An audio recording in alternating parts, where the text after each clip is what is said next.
May 11, 1943. Attu Island, Alaska. Lieutenant James Miller crouched in the fog-shrouded rocks, watching Japanese positions that appeared and disappeared as mist swirled across the frozen landscape. The temperature hovered just above freezing, despite being mid-May. Wind drove sleet horizontally across the barren terrain. Miller's hands were numb inside his gloves, despite constant movement to maintain circulation. His rifle was slick with condensation that threatened to freeze the mechanism if he didn't keep working the bolt.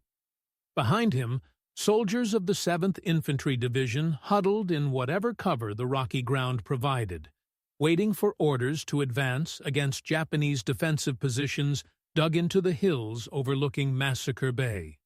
This was Attu Island, westernmost of the Aleutian Islands, stretching from Alaska toward Siberia, a place so remote and inhospitable that its only permanent inhabitants before the war had been a small Aleut village and a weather station.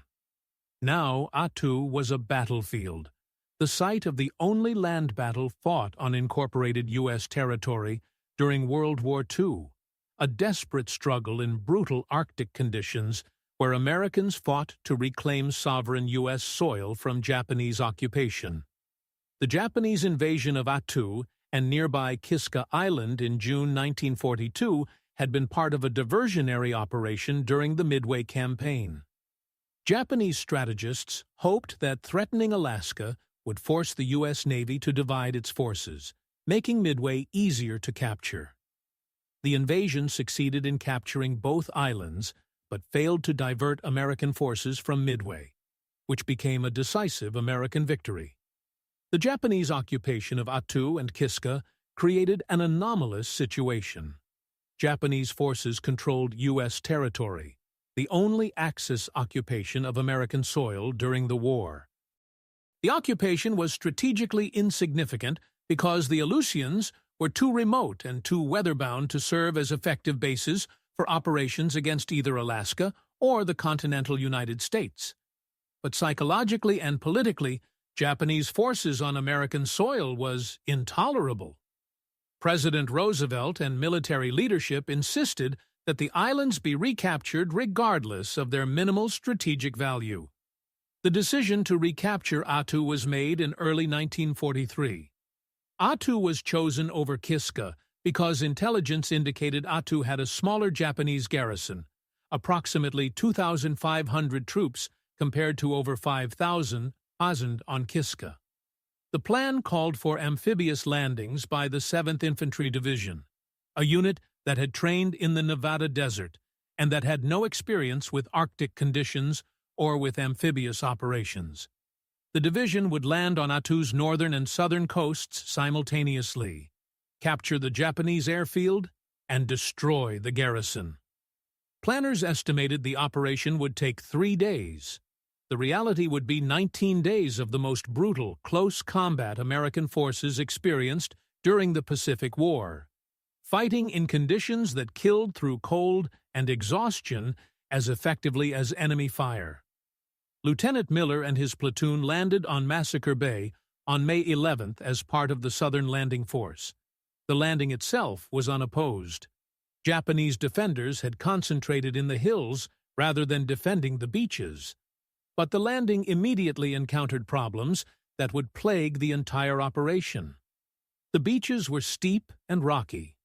Landing craft grounded on submerged rocks far from shore, forcing troops to wade through icy water that was waist-deep or deeper. Equipment got soaked. Radios stopped working. Men arrived on shore already hypothermic from immersion in near-freezing water. The terrain beyond the beaches was worse than anticipated. Intelligence had described Attu as having valleys suitable for maneuver. The reality was steep volcanic hills covered with ankle-breaking tussock grass, hidden ravines, and patches of snow that concealed crevasses. Vehicles bogged down immediately. Artillery pieces that were supposed to provide fire support couldn't be moved inland from the beaches. Everything that moved inland had to be manhandled by troops already exhausted from the landing. The fog that had concealed the American approach remained constant, reducing visibility to 50 yards or less most of the time. Navigation became desperately difficult. Units lost contact with each other within hours of landing. Officers couldn't see their own troops unless they were within arm's reach. Coordinated attacks became impossible when nobody could see more than a few yards. The Japanese defensive positions were expertly constructed using the terrain. They had dug into hillsides, creating bunkers and fighting positions that were invisible until attackers were within grenade range. The positions were mutually supporting, designed so that attacking one position exposed attackers to fire from other positions. Japanese troops had excellent fields of fire down slopes that American troops had to climb. The defenders had spent months preparing their positions and knew every rock and fold of terrain. American troops were attacking across unknown ground, in fog, against an enemy they couldn't see until they were in close combat range. Miller's first engagement with Japanese forces occurred on May 12th, when his platoon attempted to advance up a ridge toward Japanese positions. The attack began before dawn, with the hope that limited visibility would provide some cover.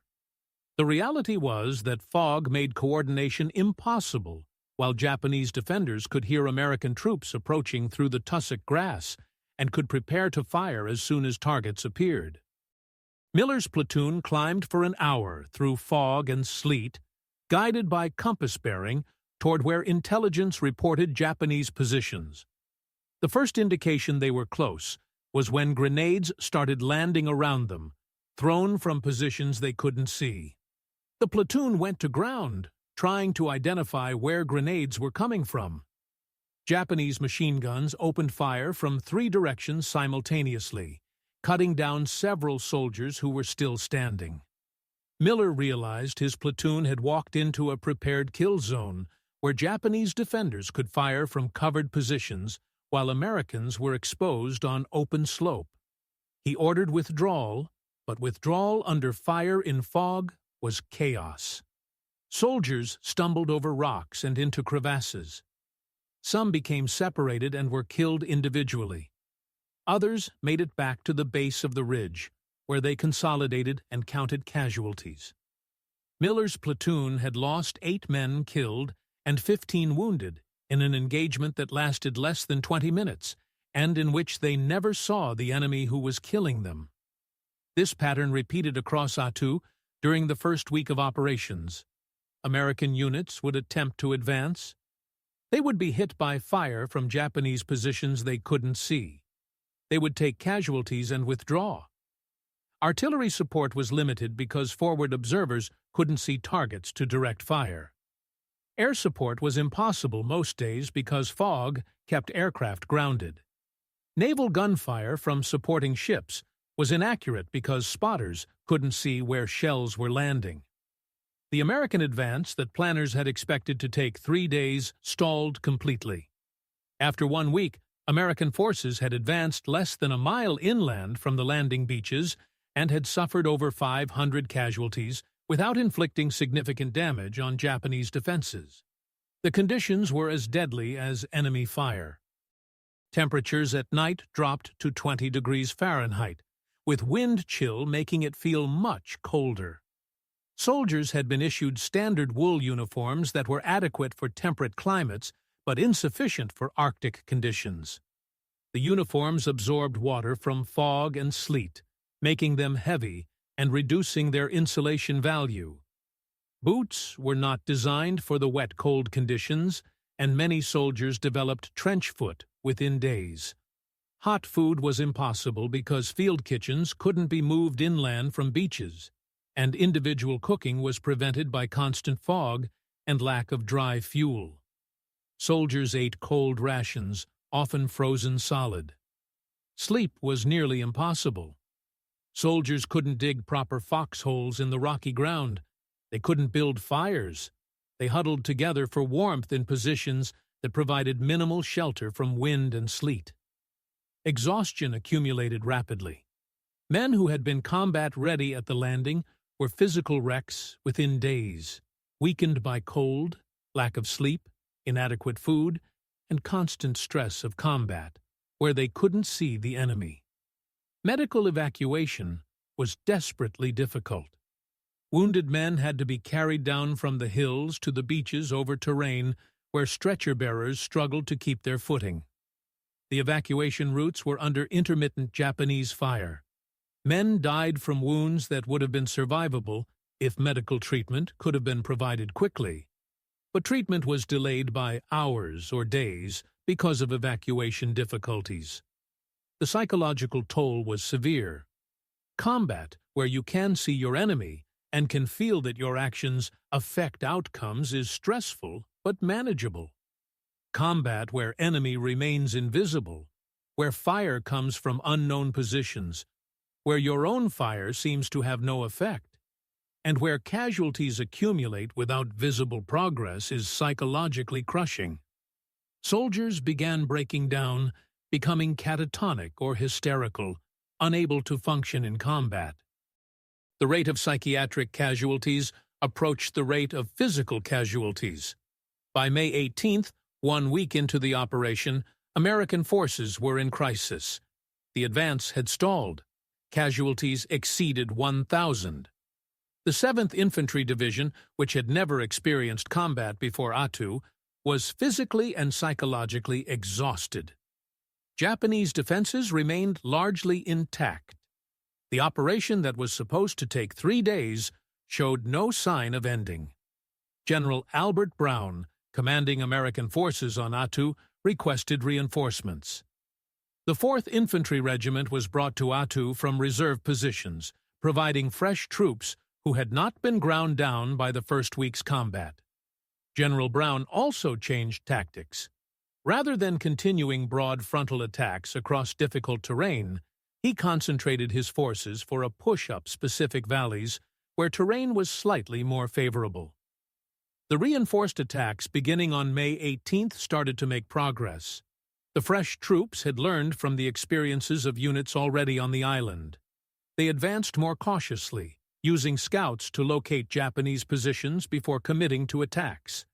They used heavier preparatory fires despite limited visibility, saturating areas where Japanese positions were suspected rather than trying to identify specific targets. They accepted slower progress in exchange for reduced casualties. The Japanese garrison, initially confident in their defensive positions, began to recognize that their situation was deteriorating. American forces, despite terrible losses and brutal conditions, were gradually advancing. Japanese ammunition and food supplies were diminishing. Japanese casualties, while much lighter than American losses initially, were accumulating and could not be replaced because no reinforcements could reach Attu through American naval blockade. Most critically, Japanese defenders understood that no relief was coming. They would fight until they died, or until they were ordered to retreat, but retreat was impossible because there was nowhere to go. The island was surrounded by American ships. The only options were death in battle or surrender, and surrender was unacceptable to soldiers raised in Japanese military culture, where surrender was the ultimate disgrace. By May 28th, American forces had captured most of Attu's key terrain. Japanese defenders had been compressed into a pocket around Chichagof Harbor on the island's northeast coast. The Japanese garrison commander, Colonel Yasuyo Yamasaki, recognized that his position was hopeless. His forces had been reduced to fewer than 1,000 effective troops. Ammunition was nearly exhausted. Food supplies were gone. Further defense would only delay inevitable defeat. Yamasaki made a decision that would define the battle's final phase and would create one of the Pacific War's most horrifying episodes. Rather than continuing defensive operations or attempting surrender, he would order a final attack, a mass banzai charge using every remaining soldier to break through American lines.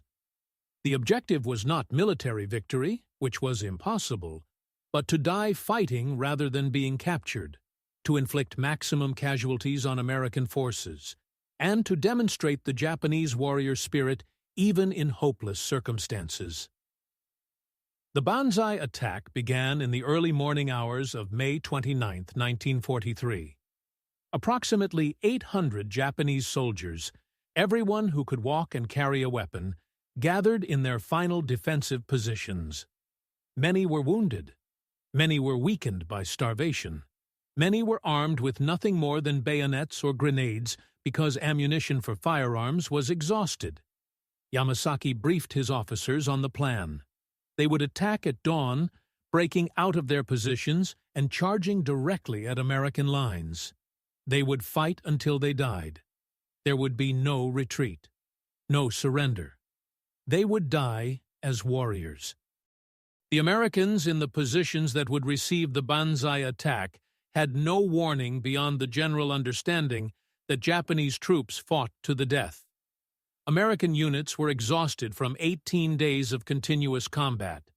They occupied positions in valleys and on hillsides overlooking Chichagof Harbor. Many soldiers were sleeping, trusting sentries to provide warning of any Japanese activity. The American command did not anticipate mass attack because such an attack seemed militarily irrational when Japanese forces were already defeated. The Banzai attack hit American positions at approximately 0330 hours on May 29th. 800 Japanese soldiers charged out of the darkness, many screaming, firing what weapons they had, throwing grenades, bayoneting American soldiers in their sleeping positions. The attack was overwhelming in its ferocity and its complete disregard for casualties. Japanese soldiers ran directly into machine gun fire without attempting to take cover. They climbed over the bodies of their dead comrades to continue attacking. They fought hand-to-hand with bayonets and knives when ammunition was gone. They threw rocks when all other weapons were exhausted. The American positions that received the initial assault were overrun within minutes. Soldiers sleeping were bayoneted before they could react. Machine gun positions were overwhelmed by attackers who kept coming despite being hit multiple times. Medical aid stations were overrun, with Japanese soldiers killing wounded Americans on stretchers and killing medical personnel. The Japanese attack penetrated over a mile into American rear areas before momentum was stopped by massed American artillery fire and by sheer exhaustion of the attackers. The fighting continued through the morning as isolated Japanese survivors fought to the death or committed suicide rather than being captured. By noon on May 29th, the Banzai attack was over. Approximately 500 Japanese soldiers had been killed during the attack itself. Most of the remaining survivors had committed suicide using grenades or swords. American casualties from the Banzai attack exceeded 600 killed and wounded, the highest single-day casualties American forces suffered during the entire Pacific War until Iwo Jima 2 years later. The battlefield in the aftermath was scene of unimaginable carnage. Bodies were piled in some locations where Japanese attackers had been cut down by machine gun fire. Medical aid stations contained bodies of wounded Americans who had been killed where they lay. American and Japanese dead were intermingled where close combat had raged. The survivors on both sides were traumatized by what they had experienced. American soldiers who survived the Banzai attack described it as the most terrifying experience of their lives, worse than any subsequent combat they experienced. The final clearing of Japanese resistance on Attu took several more days. A few isolated Japanese soldiers hid in caves and had to be hunted down individually. Some committed suicide rather than being captured. When the battle officially ended on May 30, 1943, only 28 Japanese soldiers from the original garrison of 2,500 had been taken prisoner, and most of those were too badly wounded to commit suicide. The remaining 2,500 had been killed in combat or had committed suicide. American casualties were 549 killed in action, over 2,100 wounded, and approximately 1,500 evacuated for cold injuries, disease, or psychiatric breakdown. The Battle of Attu was proportionally one of the costliest American victories of World War II. For every Japanese soldier killed, American forces suffered one casualty killed, wounded, or evacuated. This casualty ratio was far worse than any other Pacific campaign. The reasons included the terrain, the weather, the inexperience of American troops, the excellence of Japanese defensive positions, and the fanatical Japanese resistance culminating in the mass Banzai attack. The strategic significance of Attu's capture was minimal. The island provided no useful base for further operations. Its weather made it unsuitable for air operations. Its location was too remote to threaten Japanese positions elsewhere. The only real significance was psychological. American forces had recaptured U.S. territory from Japanese occupation, demonstrating American determination to reverse every Japanese conquest regardless of cost. The lessons learned at Attu influenced subsequent Pacific operations in important ways. First, the battle demonstrated that Japanese forces would fight with fanatical determination even when defeat was certain, that surrender was not an option Japanese soldiers would accept, and that American forces should expect Banzai attacks and should prepare defensive positions accordingly. Second, the battle emphasized the importance of specialized training and equipment for operations in extreme environments. The 7th Infantry Division had been trained in desert and had no preparation for Arctic conditions, which contributed significantly to the high casualty rate from environmental factors. Subsequent operations ensured that troops received appropriate training and equipment for expected conditions. Third, the battle demonstrated the value of overwhelming firepower in reducing American casualties. Once American forces were able to bring artillery and naval gunfire to bear effectively in Attu's later stages, the casualty rate decreased. This reinforced doctrine emphasizing maximum use of firepower to suppress enemy positions before committing infantry to assault. The human stories from Attu reveal the battle's brutal nature and the extraordinary courage required to fight in such conditions. Private Thomas Anderson served with the 7th Infantry Division and survived the Banzai attack on May 29th. His account, recorded decades later, described waking to sounds of grenades exploding and men screaming, of seeing Japanese soldiers bayoneting Americans in their sleeping bags, of grabbing his rifle and firing at shapes moving in the darkness, of running toward the beach with Japanese soldiers pursuing, of joining other survivors in forming a defensive line that held until artillery support arrived. Anderson described the fear as paralyzing at moments, of being certain he would die, of watching friends being killed around him, of fighting in close combat with bayonets when Japanese soldiers reached his position.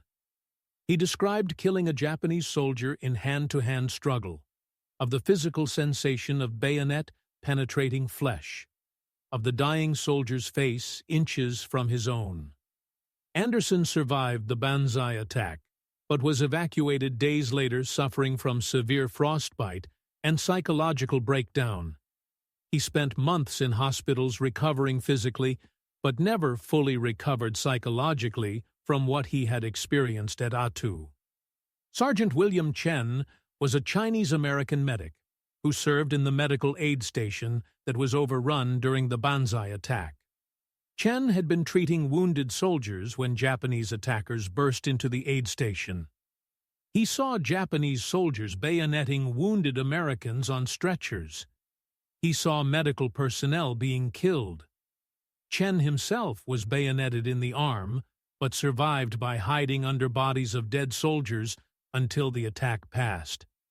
His survival was purely accidental, a result of being wounded early and being buried under other bodies, so that Japanese attackers moving through the aid station didn't notice he was still alive. Chen remained under the bodies for several hours after the attack ended, too terrified to move and uncertain whether Japanese soldiers might still be nearby. When he finally emerged, he found that nearly everyone who had been in the aid station when the attack began was dead. Chen was evacuated and survived physically, but suffered from severe PTSD that affected him for the rest of his life. Captain David Wilson commanded a rifle company that bore the brunt of the Banzai attack's initial assault. Wilson's position was hit by approximately 200 Japanese soldiers charging out of darkness. His company's defensive line was overwhelmed within minutes. Wilson rallied survivors and organized a fighting withdrawal that prevented complete destruction of his unit. He was wounded 3 times during the fighting, but refused evacuation until his men were safely withdrawn to secondary positions. Wilson's leadership during the Banzai attack was credited with saving dozens of lives. He received the Distinguished Service Cross for his actions, but rarely spoke about the battle afterward, finding the memories too painful to discuss. The Japanese perspective on the Battle of Attu is preserved primarily through documents captured after the battle and through the rare accounts of the few Japanese prisoners who survived. Colonel Yamasaki, who ordered the final Banzai attack, left a message to be transmitted to Japanese command explaining his decision. The message described the impossible situation his garrison faced, the certainty of defeat, and his determination to die fighting rather than surrendering. Yamasaki was killed during the Banzai attack leading from the front, as Japanese officer tradition required. His body was identified days later among the dead. The few Japanese soldiers who were captured described conditions during the final weeks as desperate. Food supplies had been exhausted. Many soldiers were starving. Ammunition was nearly gone. Medical supplies were non-existent, so wounded soldiers died from infections or had to be left in agony. Despite these conditions, the soldiers described no consideration of surrender. Japanese military culture had so completely indoctrinated them against surrender that death in battle or suicide were the only acceptable options, even when military situation was hopeless. The Aleutian campaign continued after Attu with the planned assault on Kiska Island, which had a larger Japanese garrison. American forces prepared for another brutal battle, expecting Japanese defenders on Kiska to fight as fanatically as those on Attu. An amphibious assault was launched in August 1943 with over 30,000 American and Canadian troops. The assault forces landed expecting fierce resistance. Instead, they found the island completely evacuated. Japanese forces had been withdrawn under cover of fog several weeks earlier, embarrassing American intelligence but sparing both sides the casualties that another Attu-style battle would have inflicted. The capture of Kiska, without fighting, did not diminish Attu's significance. Attu remained the only land battle fought on incorporated U.S. territory during World War II, a distinction that gives the battle unique place in American military history. The battle demonstrated the costs of fighting in extreme environments against fanatical resistance. The battle showed that even small-scale operations could generate catastrophic casualties when conditions were wrong. The memorial culture surrounding Attu has been limited by the island's remoteness and by the battle's relative obscurity compared to famous Pacific battles like Guadalcanal or Iwo Jima. Few Americans know that a major battle was fought on American soil during World War II. Attu has no large memorial or museum. The battlefield itself remains largely as it was in 1943, with wreckage and debris still scattered across the hills because the island's remoteness makes cleanup impractical. Occasional expeditions visit Attu to document the battlefield and to recover remains of soldiers still missing. The psychological impact of Attu on veterans who fought there was profound and lasting. The combination of extreme environmental conditions, brutal close combat, and the trauma of the Banzai attack created PTSD in high percentages of survivors. Many veterans refused to discuss their experiences for decades. Some never discussed them at all. The few oral histories that exist describe Attu as worse than battles veterans experienced subsequently, including famous battles like Iwo Jima and Okinawa, because of the combination of cold, isolation, confusion from fog, and the horror of the Banzai attack. The strategic lessons from Attu influenced subsequent Pacific operations. The doctrine of using overwhelming firepower to suppress Japanese positions before infantry assault became standard. The expectation that Japanese forces would fight to the death and would conduct Banzai attacks shaped defensive preparations on subsequent islands. The importance of specialized training and equipment for specific environments was emphasized in planning for operations in jungles, mountains, and on small islands across the Pacific. The Battle of Attu stands as testament to soldiers' courage in facing not just enemy fire, but also brutal environmental conditions that were as deadly as combat.